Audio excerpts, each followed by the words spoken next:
నమస్తే, welcome to Ankusam news. Anantapuram జిల్లా కళ్యాణదుర్గం నియోజకవర్గంలో రాజకీయం వేడెక్కుతుంది. రంగులు మారుతుంది. నిన్నటి మొన్నటి వరకు ఎడమొహం రెండు గ్రూపులుగా విడిపోయి కత్తులు దూచుకున్న ఉన్న హనుమంతరాయి వర్గం ఉమామహేశ్వర్ నాయుడు గ్రూపులు ఏకమయ్యాయి. కళ్యాణదుర్గంలో ఉమ్మడిగా ఇద్దరు కలిసి విలేకరుల సమావేశంలో మాట్లాడుతూ కళ్యాణదుర్గం టీడీపీ టికెట్ మా ఇద్దరు ఎవరికో ఒకరికి ఇవ్వాలని, వేరే వారికి ఇస్తే ఒప్పుకునే సమస్య లేదని ఉన్నం హనుమంతరావు చౌదరి ఉమామహేశ్వర్ నాయుడు అన్నారు. చంద్రబాబు ముఖ్యమంత్రి చేసుకోవడానికి శక్తి వంచన లేకుండా కళ్యాణదుర్గంలో పనిచేస్తామని, ఇప్పుడు ఎవరో కొత్త వారిని తీసుకొచ్చి ఎన్నికల పోటీ చేయిస్తామంటే ఎలా అని నిలదీశారు. తెలుగుదేశం పార్టీ బలంగా ఉందని, ఖచ్చితంగా గెలుస్తుందని ఉన్నం ఉమామహేశ్వర్ ధీమా వ్యక్తం చేశారు. ప్రముఖ కాంట్రాక్టర్ సురేంద్రబాబుకి కళ్యాణదుర్గం టీడీపీ టికెట్ ఇస్తున్నారనే ప్రచారం జరగడంతో రెండు గ్రూపులుగా ఏకమై కళ్యాణదుర్గం రాజకీయాన్ని వేడెక్కిస్తున్నారు. మరి టీడీపీ అధినేత చంద్రబాబు నాయుడు ఏ విధంగా వ్యవహరిస్తారో వేచి చూడాలి. పార్టీకి పనిచేసిన నాయకులకు డబ్బున కాంట్రాక్టర్ గా కళ్యాణదుర్గంలో విస్తృతంగా చర్చ జరుగుతుంది. నాతో పాటు ఈ వేదిక మీద ఉన్నటువంటి పెద్దలు వివిధ స్థాయిల్లో తెలుగుదేశం పార్టీలో 4 సంవత్సరాల 10 నెలల కాలం వైసీపీ ప్రభుత్వం పైన పోరాడినటువంటి ప్రతి ఒక్కరికి పేరు పేరు నమస్కారాలు, అభినందనలు తెలియజేస్తున్నా. అన్న హనుమంతరావు చౌదరి అన్న కుటుంబము, మా కుటుంబము, ఇక్కడ ఉన్నటువంటి పెద్దల కుటుంబాలందరూ కూడా తెలుగుదేశం పార్టీ పుట్టినప్పటి నుంచి పనిచేసినటువంటి వాళ్ళం. తెలుగుదేశం పార్టీ జెండాను ప్రతి ఇంటికి తీసుకెళ్లడంలో ఆశతో కాకుండా ఆశయంతో పనిచేసినటువంటి ప్రతి తెలుగుదేశం పార్టీ కార్యకర్తలు మనమంతా పనిచేశాం.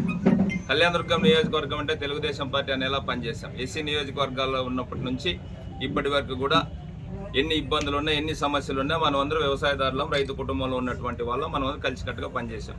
కొన్ని అనివార్య కారణాల వల్ల విభేదాలు, అన్న హనుమంతరావు చౌదరి అన్న చెప్పినట్లు విభేదాలు వచ్చి పార్టీ కార్యక్రమాలు, పార్టీ జెండాను వదలకోకుండా విడివిడిగా కొన్ని కార్యక్రమాలు చేసుకోవడం జరిగింది. అయినా కూడా మనమందరం కూడా పార్టీ బలోపేతానికి మాత్రమే కష్టపడ్డాం, కానీ వైసీపీ పార్టీని ఎదిరించడంలో అన్ని రకాలుగా, అన్ని విధాలుగా ముందుకెళ్ళాం. మన మధ్యలో చిన్న చిన్న విభేదాలు, మనస్పర్ధలు కుటుంబంలో కూడా ఉంటే ఆ విధంగా ఉన్నమాట వాస్తవమే.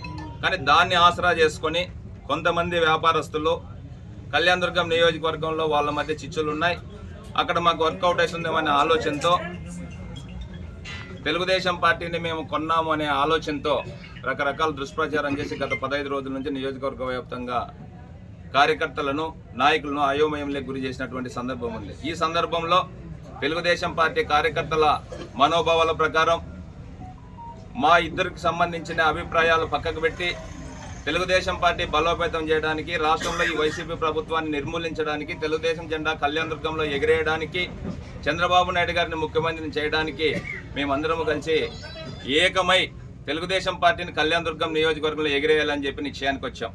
దాంట్లో భాగంగా నిన్నటి నుంచి అందరూ తెలుగుదేశం పార్టీ కార్యకర్తలందరూ కూడా సమిష్టిగా కలిసి వచ్చి వాళ్ళ అభిప్రాయాలను చెప్పారు.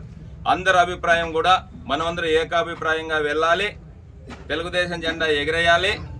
మనం కళ్యాణదుర్గం నియోజకవర్గంలో 40 సంవత్సరాలుగా తెలుగుదేశం పార్టీ జెండా పట్టుకొని తిరిగినటువంటి వాళ్ళు, కానీ ఇప్పుడు నేను ఇన్ఛార్జ్గా ఉన్నాను, అన్న హనుమంతరావు చౌదరి నెక్స్ట్ ఎమ్మెల్యే రాష్ట్ర ఉపాధ్యక్షుడిగా ఉన్నారు. వాళ్ళ కుటుంబానికి సంబంధించినటువంటి వాళ్ళు, మా కుటుంబానికి, నాకు సంబంధించిన మేము ఎమ్మెల్యే అభ్యర్థులుగా కావాలని చెప్పి మేము ఆశిస్తున్నాం. మేమే కాకుండా కళ్యాణదుర్గం నియోజకవర్గంలో జెండా పట్టుకొని పనిచేసినటువంటి ఏ నాయకునికి అవకాశం ఇచ్చినా కూడా మనము సమిష్టిగా అందరము కలిసికట్టుగా పనిచేసి మనకు ముందుకెళ్ళాలని చెప్పి మన అందరి ఆలోచన మనం చేసుకొని, మనమందరూ రైతు కుటుంబాల్లో ఉన్నటువంటి వాళ్ళం. ఎప్పుడు ఏమొచ్చినా కూడా మన మనోభావాలన్నీ క్లియర్గా ఉన్నాయి. మన విధంగా వెళ్దాం. ఖచ్చితంగా వేరే సంబంధించినటువంటి వాళ్ళు రకరకాల ప్రచారం చేసుకుంటున్నారు. ఇప్పటి వరకు పార్టీ నుంచి ఎటువంటి సమాచారం లేదు. ఖచ్చితంగా మనందరి ఆశలకు అనుగుణంగా మన చంద్రబాబు నాయుడు గారు కళ్యాణదుర్గం వచ్చినప్పుడు కూడా కళ్యాణదుర్గం నియోజకవర్గంలో అందరి నాయకులతో అందరితో ఆలోచన చేసి ఖచ్చితంగా ఒక అభ్యర్థిని నిర్ణయిస్తారని చెప్పి చెప్పడం జరిగింది. ఆయన ఆశలకు అనుగుణంగా, ఆలోచనలకు అనుగుణంగా నిర్ణయిస్తారని చెప్పి మనమందరూ కూడా ఆలోచన చేయాలి. ఇటువంటి ఫేక్ ప్రచారాలన్నీ నమ్మద్దండి. మనమందరూ కలిసికట్టుగా తెలుగుదేశం జెండా ఎగిరేసేదాని కోసం సమిష్టిగా మన మధ్య చిన్న చిన్న విభేదాలు ఇంతవరకు జరిగినటువంటి పక్కకు పెట్టి ఈ రోజు నుంచి తెలుగుదేశం పార్టీకి జెండా కళ్యాణదుర్గంలో ఎగిరేయాలి, చంద్రబాబు నాయుడు గారిని ముఖ్యమంత్రిని చేయాలి అనే లక్ష్యంతో మేమంతా పనిచేస్తామని చెప్పి సందర్భంగా సవినయంగా ప్రతి ఒక్కరికి తెలియజేస్తున్నాం.